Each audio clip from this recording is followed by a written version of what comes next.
¿Cómo van las cosas? Pues vamos a hablar un poquito de libros.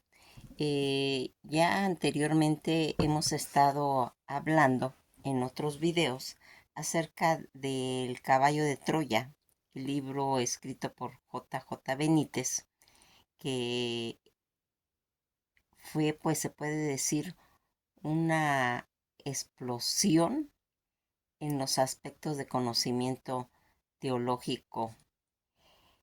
J. J. Benítez, que su verdadero nombre es Juan José Benítez López, es un periodista escritor español, conocido por sus trabajos pues dedicados en especial a la ufología, y que en la saga de la pues saga novelística de los Caballos de Troya, que relata pues ese viaje en el tiempo hasta la época de Jesús de Nazaret, supuestamente llevada a cabo en la década de los 70 por militares estadounidenses. J. J. Benítez, que en la actualidad tiene 78 años, él nació el 7 de septiembre de 1946 en Pamplona, España. Su residencia, El Rompido, Huelva, con esa nacionalidad española que él tiene, y su padre José Benítez Bernal, y su esposa Raquel Foines, y Blanca Rodríguez, que es pues, su segunda esposa, y la otra Inmaculada Domínguez, van haciendo toda esta historia de este periodista educado en la Universidad de Navarra, de ocupación periodista y escritor, y conocido más bien por sus obras notables como Los Caballos de Troya. Aquí ha realizado trabajos para la televisión, ha hecho conferencias, artículos de prensa y entrevistas con testigos de fenómenos sobre ovnis, y con frecuencia esta obra pues ha recibido críticas tal vez hasta negativas por diversos sectores, como el caso de los escépticos. En lo que se ha ido viendo, J. J. Benítez se le acusa de realizar investigaciones pues poco rigurosas, que ignoran el método científico, por lo que son pues tal vez poco fiables y directamente erróneas. Según él mismo reconoce la ciencia, que es muy importante, pero el corazón más, comenta él. También se ha criticado porque sus investigaciones pues no revelan a menudo cuál es su fuente, lo cual hace que muchos crean que dichas fuentes en realidad pues no existen. Ha sido criticado por sostener diversas posturas pseudocientíficas y teorías en las conspiraciones, como sostener que el hombre y los dinosaurios convivieron, lo cual pues señala varias notas periodísticas, que pues se puede decir que un poder mágico permitió transportar las estatuas de la isla de Pascua hasta su ubicación definitiva, o el pueblo Dagón, que tuvo en un pasado contacto con los extraterrestres, la Arca de la Alianza y la arma de destrucción pues masivas, entre otras. Ha sido tal vez acusado varias veces y ocasiones de plagio por haber copiado en varios de sus libros páginas enteras de los libros de Urantia, sin mencionar la fuente original, siendo pues el caso más célebre el de la saga de Caballo de Troya. Benítez pues ha negado estas acusaciones en multitud de ocasiones. Los textos de Urantia se consideran de dominio público en Estados Unidos desde 1983, e internacionalmente desde el 2006. A J. Benítez se le ha acusado a sí mismo de perpetrar fraudes con el video que se presentó en el episodio Mirlo Rojo de la serie de televisión Planeta Encantado, cuya fuente era supuestamente espía de la CIA y que nunca existió, pues según el periodista Luis Alonso Gómez, en el que se ve pues supuestamente la construcción alienígena en la Luna ocultada por la NASA, asegurando que el video que poseía y que los espectadores estaban pues viendo eran alto secreto.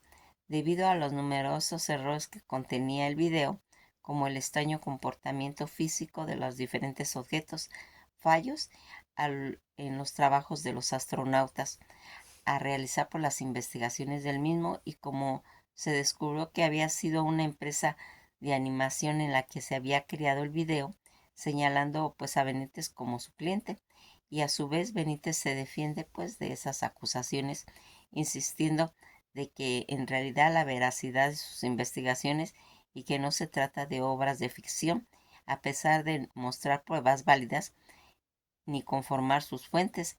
Dichos documentos contienen pues igualmente errores en la información acerca de casi todos los aspectos técnicos de la misión del programa lunar, destacándose pues el funcionamiento del cohete Saturno B, velocidad de escape ubicado pues en el sitio de los alunizajes y telemetrías biométricas.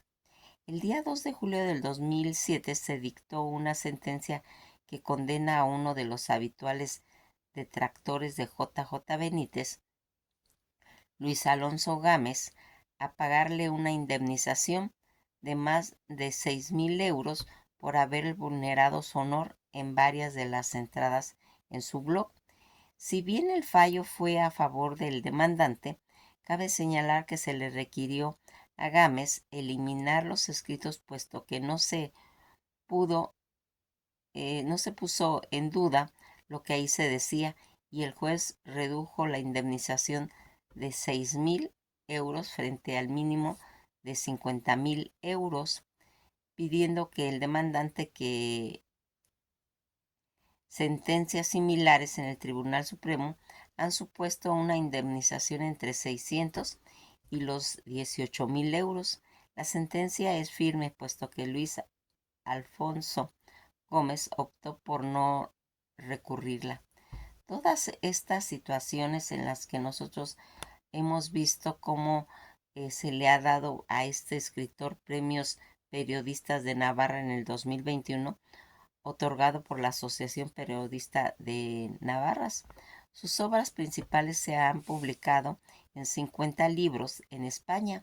Esta se puede decir que es una lista de libros publicados y que se ha realizado pues hasta la fecha.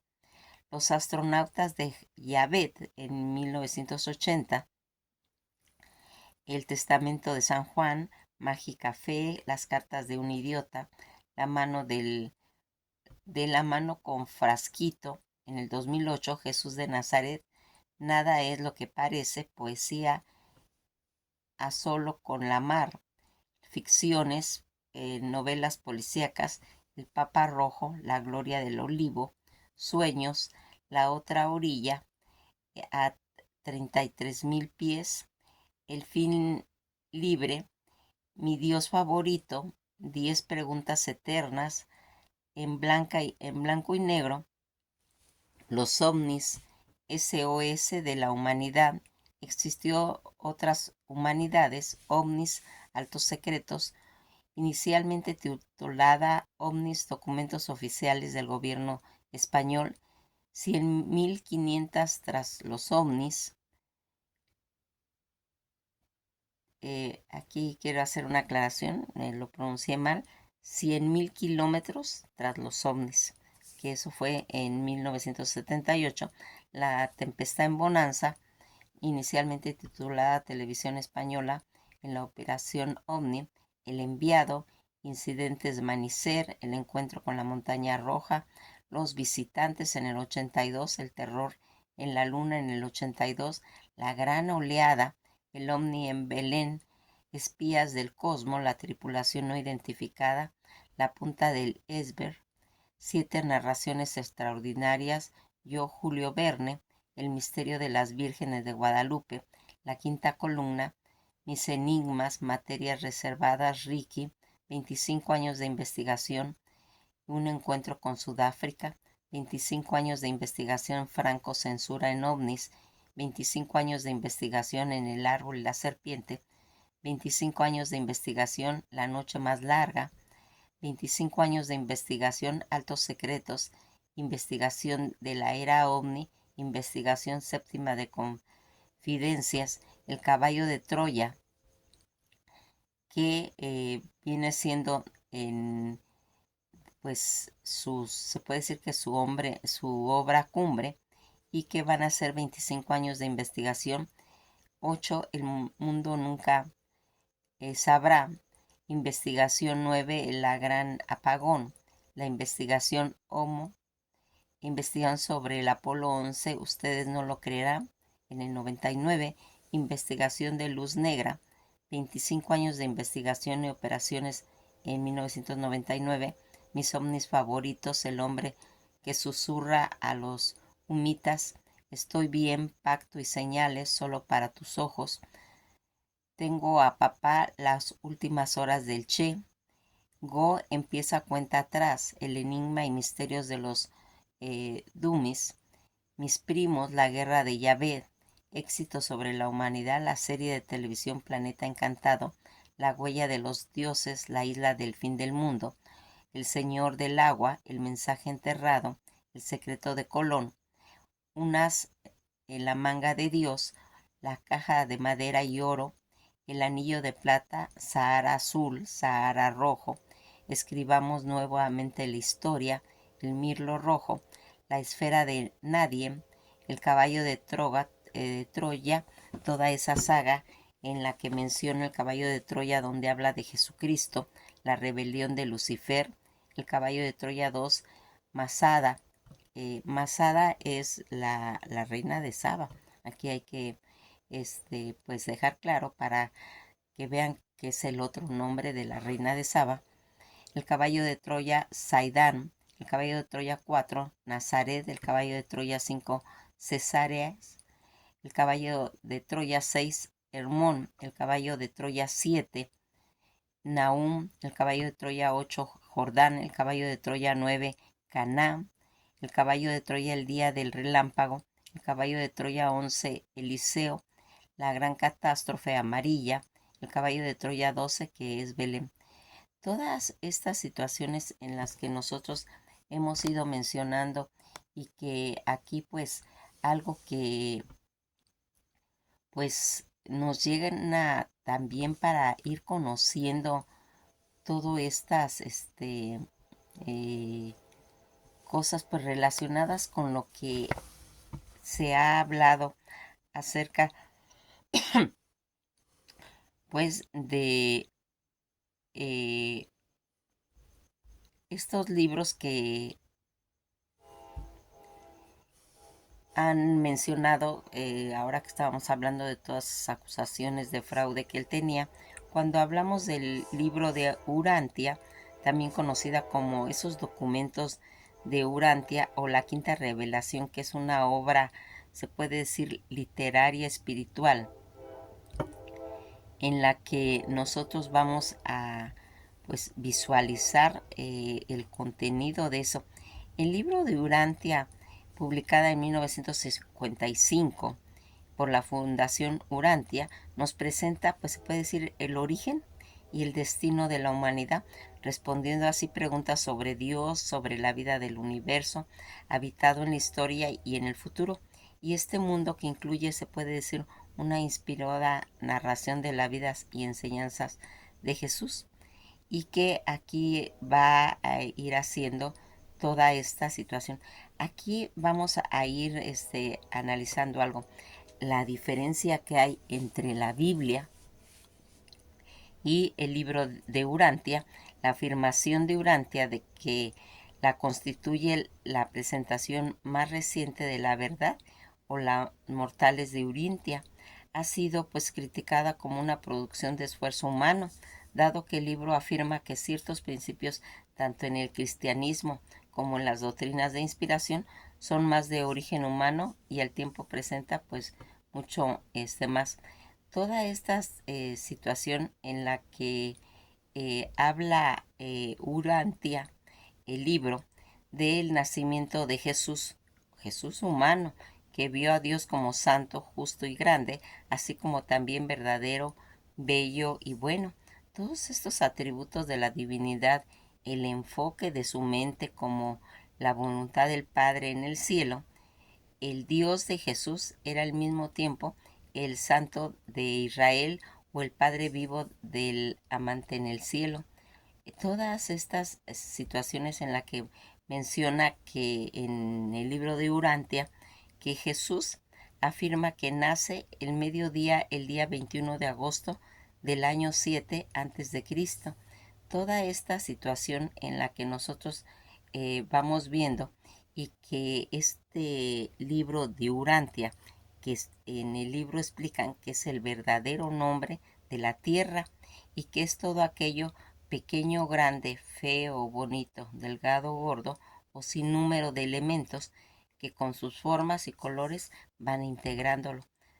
Toda esta situación y que va a mencionar los autores de este libro con ISBI 978 son Enrique Harpe y Uranita Fundación, en la que mencionan cómo se debe. Hay varias formas de empezar a leer este libro.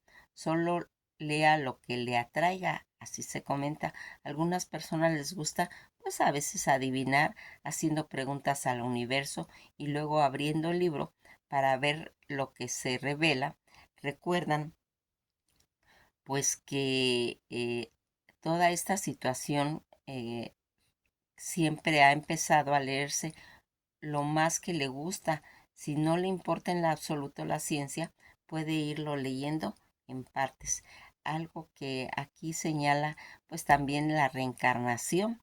Según el libro de Urantia, los avances del alma hacia los reinos espirituales se caracterizan por la existencia progresiva, espiritual y más allá de la existencia mortal inicial, no por revivir repetidamente la vida material. Toda esta situación en la que nosotros vamos viendo que va a irse marcando, pues quisimos mencionar este libro porque aquí JJ Benítez va a ir haciendo eso. Fíjense en que cuando nosotros empezamos a estudiar, pues todo lo que está relacionado en los libros de JJ Benítez, cuando Moisés sube al monte, ascendió a ese monte pues varias veces, como se relata en el libro en lo que estamos buscando cuando leemos el Éxodo. La primera vez para hablar con Dios y recibir los 10 mandamientos. Luego, en el capítulo 24 del Éxodo, Moisés subió de nuevo al monte para recibir las tablas de ley. En la Biblia, en Éxodo 24:12, dice que Moisés subió al monte al séptimo día después de que una nube cubriera el monte. Toda esta situación en la que Dios le va a entregar en el monte Sanaí y que narra en el libro del Éxodo, Dios escribió con su dedo los 10 mandamientos en la tabla de piedra y se los entregó entre truenos a Moisés en el monte Sanaí. Este decálogo, que es la piedra fundamental tanto de la moral del cristianismo como del judaísmo, y que todo este tiempo que estuvo Moisés en la montaña, permaneció 40 días y 40 noches. En la montaña, según la Biblia, durante todo este tiempo recibió los 10 mandamientos de Dios y estuvo en comunicación con él. La Biblia describe que Moisés subió a la montaña y se quedó ahí durante un periodo donde pues Dios le reveló los mandamientos y otros detalles del pacto, tanto con el pueblo de Israel. Luego Moisés descendió con las tablas de piedra que contenían pues los mandamientos. En realidad, ¿qué es lo que se comenta acerca de toda esta situación y esta introducción? Mientras Moisés estaba en el monte Sinaí hablando con el Señor, los hijos de Israel hicieron un becerro de oro y lo adoraron. El Señor les dijo a Moisés que lo que no se arrepintieran serían destruidos. Moisés, cuando desciende de la montaña y destruye las tablas de piedra, así como el becerro de oro, toda esta situación en la que se puede decir qué significa eh, toda esta visión por la inteligencia artificial que significa subir al monte en la Biblia. La Biblia, subir al monte o a la montaña, se puede decir que es una metáfora con varios significados. Generalmente están relacionados con la elevación tanto espiritual y pues el encuentro con Dios. En términos generales, explica acerca de la búsqueda de Dios, su dirección y experimentar pues realmente sus presencia. Significados específicos, pues acercarse a Dios. La montaña como un lugar, se puede decir, elevado, simboliza la cercanía con lo divino. Subir a la montaña significa elevarse espiritualmente, acercándose a Dios en oración, meditación y adoración. El simbolismo del monte Sinaí, por tradición, es donde Moisés recibió los mandamientos y que va a ir haciendo. ¿Por qué Moisés rompió las tablas de la Torá? Moisés rompió la tabla de la ley porque se enfureció al ver que todo el pueblo había construido un becerro de oro y lo adoraban. Mientras él estaba en el monte Sinaí, recibió las tablas de Dios con la narración bíblica. Se destaca que Moisés se dio cuenta de la idolatría del pueblo y en un acto de ira y desesperación rompió las tablas, pues las consideraba como un símbolo del pacto con Dios que el pueblo había quebrantado. Toda esa conceptos e interpretación de la adoración del becerro de oro, mientras Moisés estaba en el cerro del monte Sinaí, recibió las tablas de ley. El pueblo, pues ansioso por su líder y preocupado por la demora de Moisés, va a crear ese becerro de oro y lo adora. Y la ira de Moisés al ver la idolatría del pueblo se enfureció y en un pacto de profundo dolor y desesperación va a romper las tablas de ley. La importancia se puede decir que de ese pacto, de las tablas de la presencia y el pacto de Dios en el pueblo de Israel y toda la ruptura con esa simbología, la ruptura de ese pacto debido a la desobediencia, pues realmente de su pueblo. La segunda entrega de la tabla, según el relato bíblico, Dios le ordenó a Moisés que volviera a grabar las tablas. Tal vez las tablas y la escritura fueron obra de Dios, no de Moisés, según cuenta en el Éxodo. Y todo lo que va haciendo todo este resumen, Moisés rompió las tablas por toda esa ira y por la tristeza que sentía al ver que su pueblo había desobedecido. Dios había caído en idolatría. El acto de romper la tabla presentó, se puede decir, muestra de decepción de su dolor y de la desobediencia, pues, de ese pueblo. Aquí, pues, vamos viendo toda esta situación en la que JJ Benítez ha ido tratando, pues, de hacer a través de sus libros y de ir comentando todo lo que estaba relacionado con esa arca de alianza cuando sale Moisés del pueblo de Egipto. El arca de la alianza va a ser un cofre sagrado de la religión judía que, según todo lo que ha sido la tradición bíblica, contenía las tablas de los 10 mandamientos y también otros objetos sagrados. Fue construido por Moisés a petición de Dios en el monte Sinaí y posteriormente guardado pues en el tabernáculo en el templo de Jerusalén. Toda esta construcción, que era un cofre de madera de acacia, no, recubierto pues de oro con medidas precisas que se especificaban en la Biblia.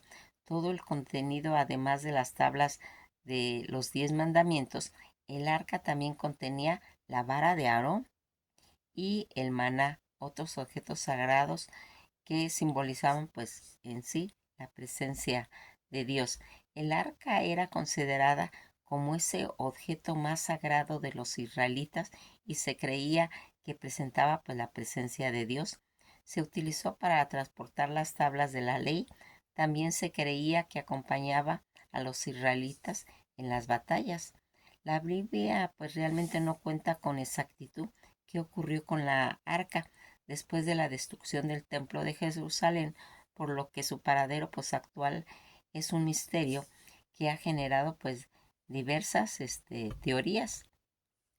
Esta arca de la alianza o arca del pacto, que es ese cofre de madera cubierto de oro, descrito en la Biblia y que según el libro del Éxodo contiene dos tablas de piedra de los 10 mandamientos, según pues sería más adelante en lo que vamos viendo.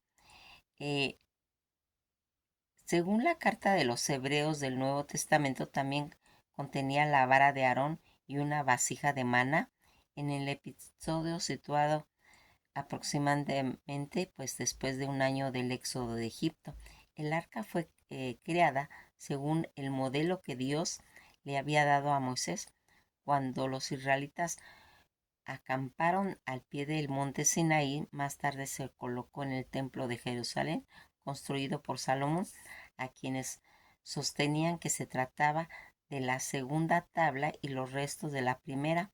Por otro lado, sostenían que además se guardaba un rollo de la Torá. Se desconoce pues realmente la ubicación, aún existen pues varias teorías con respecto. El autor de la Biblia emplearon más de 20 expresiones diferentes para referirse del arca. La más común son el arca de la alianza, eh, para mencionar algo, o el arca del testimonio, expresiones pues que no son privadas de ningún escritor en particular y que se usan indistintamente. Asimismo, se conoce como el arca del convenio y que va a ir marcando toda esta situación en la que la historia del arca en la Biblia indica que el arca fue mandada a construir por Moisés al orfebre Bexalel. En su diseño ordenaba según los dioses le habían dispuesto. Fue usada en la conquista de Canaán y con ella Josué consiguió abrir paso en las aguas del Jordán. Al contacto con esta, el arca durante 7 días fue pasada en torno en Jericó y cayó luego en poder de dichos caudillos. El arca fue fijada en Silo durante todo lo que sería la época de Elid y de Samuel. Sucedió uno de los episodios, se puede decir, que más impresionantes, en el que se cuenta acerca del arca de Dios durante una cruel guerra contra los filisteos.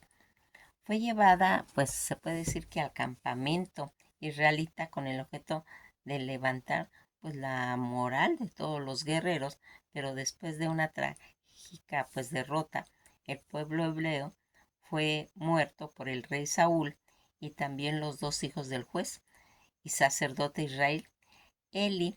Los filisteos la tomaron como un valiosísimo, pues se puede decir como trofeo, dando lugares a verdaderos lutos en todo el país de Israel. En el poder que estuvo con ellos unos meses, aconteció que desde el momento que fue llevada al templo de la gigantesca estatua del dios Dagón en Asdom, este quedó 2 noches consecutivamente postrado delante del arca, solo que la segunda vez decapitado y sin las manos, a lo que siguió una ola de estragos, desastres, plagas, azotado pues en todo el país. Los filisteos, horrorizados por aquellos sucesos que habían dejado que el arca fuera solo pues un carro tirado por dos vacas. Después los animales pararon en Beth Semen. Varios habitantes de aquel lugar murieron con el trato poco reverente que le habían dado al objeto sagrado. De ahí va a ser trasladado a Cabat posteriormente David con un acompañamiento solemne. La habrían trasladado ya a Sión. Sin embargo, en el camino de Sión habían ocurrido accidentes. Usa, un encargado del arca, quiso sostenerla en un momento de bamboleo y cayó muerto.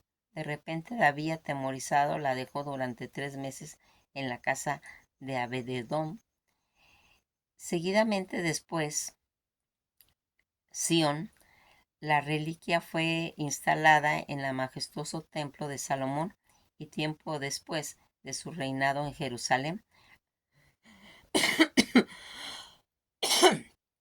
Ya luego, desde la época de Nabucodonosor II, el rey de Babilonia, que va a invadir Jerusalén, destruyó el templo y saqueando todos los objetos valiosos del mismo, el arca provisionalmente fue llevada y colocada en un lugar seguro y secreto ante la invasión posteriormente deportaciones pues de todos los judíos.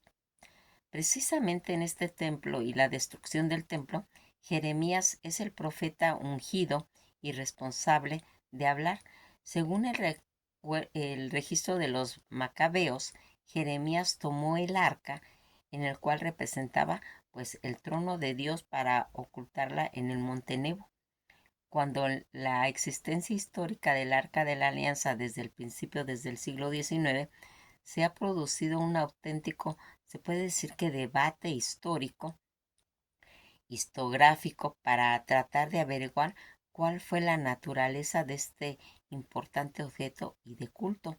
Por la parte, los conocidos como historiadores minimalistas, encabezados por arqueólogos israelitas, Fristein y Zimmerman, autor de la Biblia desenterrada, rechazó la propia existencia de la reliquia, al negar, entre otras cosas, el carácter histórico del Éxodo y buena parte de los hechos narrados en la Biblia sobre las monarquías unificadas.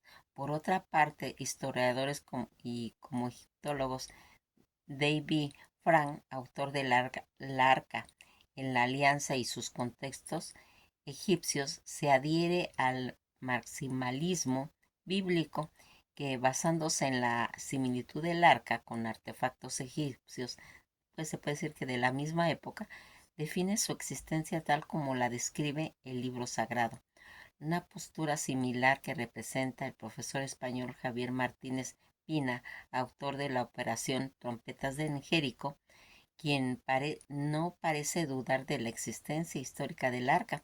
Después de estudiar los registros arqueológicos, descubrió que este artefacto, con las mismas características en el mismo contexto geográfico y temporal del pueblo de Israel, que comenzó en primer milenio antes de Cristo. Toda esta situación en la que nosotros vamos viendo esa ubicación actual del arca, actualmente pues existen diversas teorías sobre la ubicación actual tanto del Arca de la Alianza. Entre ellas pues destaca las 7 más conocidas, de las cuales pues se van haciendo como que está oculta en el monte Nebo. En el libro 2 de Macabeo, capítulo 2, ver 4 y 10, contiene referencia de uno de los escritos que menciona que el profeta Jeremías, al ser advertido por Hashem, Dios, ante una invasión babilónica, sacó el arca del templo y la hizo enterrar en la cueva del monte Nebo. En este sentido, cabe mencionar pues que a partir de esa ubicación existen numerosas teorías o historias no probadas, mas sin embargo fundamentos serios que postulan que había sido encontrada, incluso posiblemente llevada pues tal vez a otro lugar. También se comenta de que está oculta bajo el templo de Jerusalén.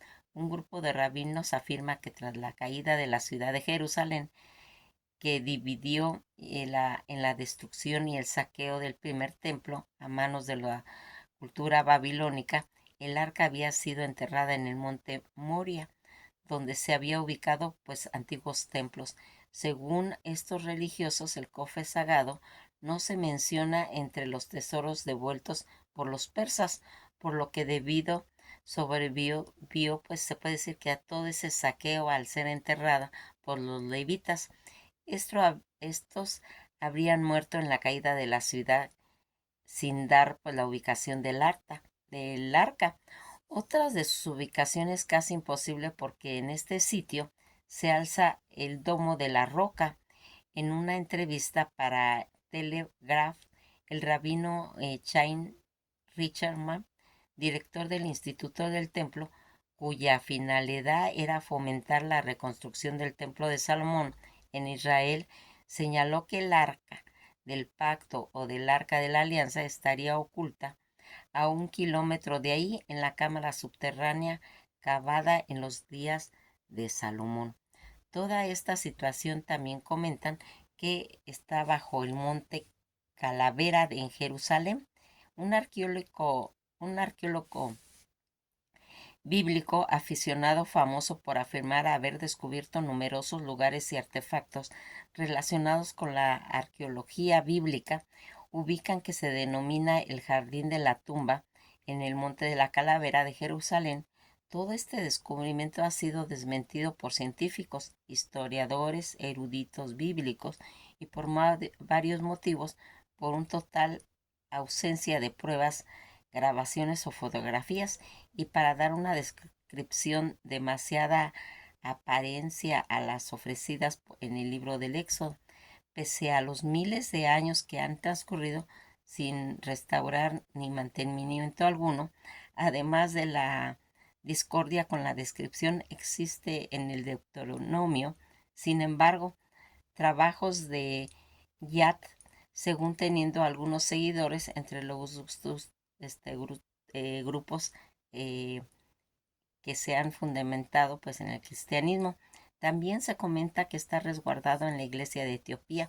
En 1989, el periodista británico Graham Jacob aseguró que la legendaria arca perdida no se encontraba perdida, sino que estaba a salvo en el templo de Etiopía. Posteriormente aparecieron pruebas arqueológicas que han sustentado esta teoría. Esta teoría se basa en los relatos del texto, como la quebra Nagatz, perteneciente a la iglesia cristiana copta en Etiopía, que indican que el arca de la alianza había sido trasladada secretamente hace más de 1000 años. eh, Cuenta en el libro sagrado de Etiopía, el Quebra Nagabs, que en tiempos del rey Salomón, la reina de Saba visitó Jerusalén atraída por la sabiduría de este rey. La reina de Saba comenzó a ejercer una irresistible atracción sobre el hijo de David, quien, pese a su riqueza e inteligencia, no lograba seducir a la bella soberana. Llegó la hora en que partieras a Saba y Salomón consiguió arrancarle una promesa que en el caso de que se llevase consigo algún bien sagrado del reino, consintiera a cambio y hacer con él en una sola noche. En la víspera del viaje, Salomón ofreció a su invitada una cena con exquisitos manjares. Astutamente ordenó que se sazonara con abundante sal y picantes especies.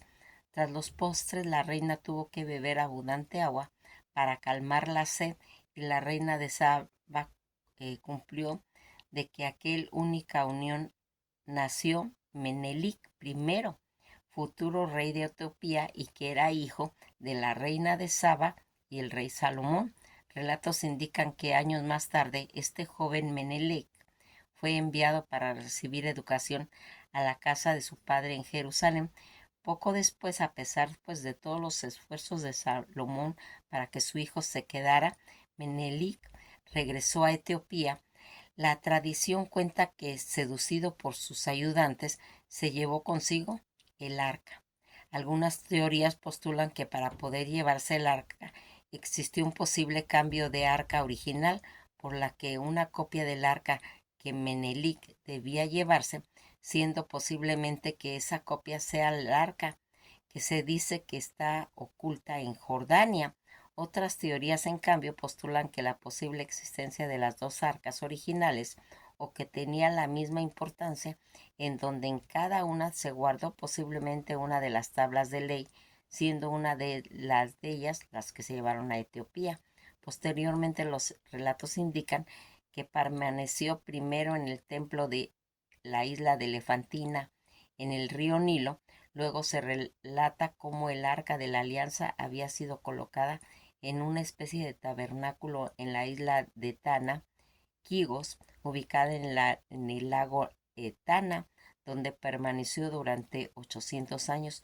Todos estos relatos que señalan que Pasados estos 800 años, el rey Esana de Etiopía decidió trasladar el arca a Axum, siendo finalmente guardada en la iglesia de Nuestra Señora de Sión.